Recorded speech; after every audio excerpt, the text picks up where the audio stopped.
வெற்றிவேல் முருகனுக்கு, வீரவேல் முருகனுக்கு.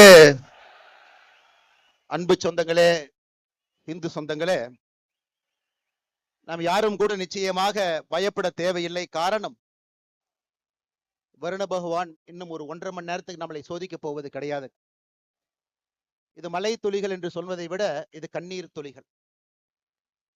மேலே இருந்து பார்த்து கொண்டிருக்கக்கூடிய நம்முடைய மூத்த தலைவர்கள் தானலிங்க நாடார் ஐயாவுடைய கண்ணீர் துளி, வீரத்துறவி ராமகோபாலன் ஐயாவுடைய கண்ணீர் துளி, இதே மண்ணில தன்னுடைய சித்தாந்தத்திற்காக மதத்திற்காக வெட்டி சாய்க்கப்பட்ட ராஜகோபால் ஐயாவுடைய கண்ணீர் துளி, நான் சார்ந்திருக்கக்கூடிய பாரதிய ஜனதா கட்சியினுடைய மூத்த தலைவர்கள் ஆடிட்டர் ரமேஷ் அவர்கள், எத்தனையோ மனிதர்கள் வெட்டி சாய்க்கப்பட்டிருக்கின்றார்கள், அவர்களுடைய கண்ணீர் துளி, அருமை சகோதரர் சசிகுமார் அவர்கள் உள்ளிட்ட இயக்கத்திற்கு கடைக்கோடி தொண்டர்களாக ஒரு சித்தாந்தத்தை தாங்கி பிடித்து அந்நிய சக்திகளால் வெட்டி யாரெல்லாம் படுகொலை செய்யப்பட்டார்களோ எல்லோருடைய கண்ணீர் துளியை நாம் பார்த்து கொண்டிருக்கின்றோம்.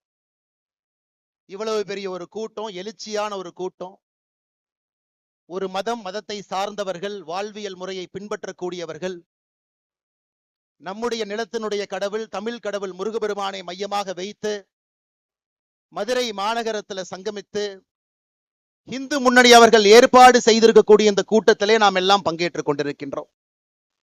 இது ஒரு சாதாரணமான ஒரு கூட்டம் இல்லைங்க. ஒரு இனம் தன்னுடைய குரலை உரக்க சொல்லிக் கொண்டிருக்கிறது.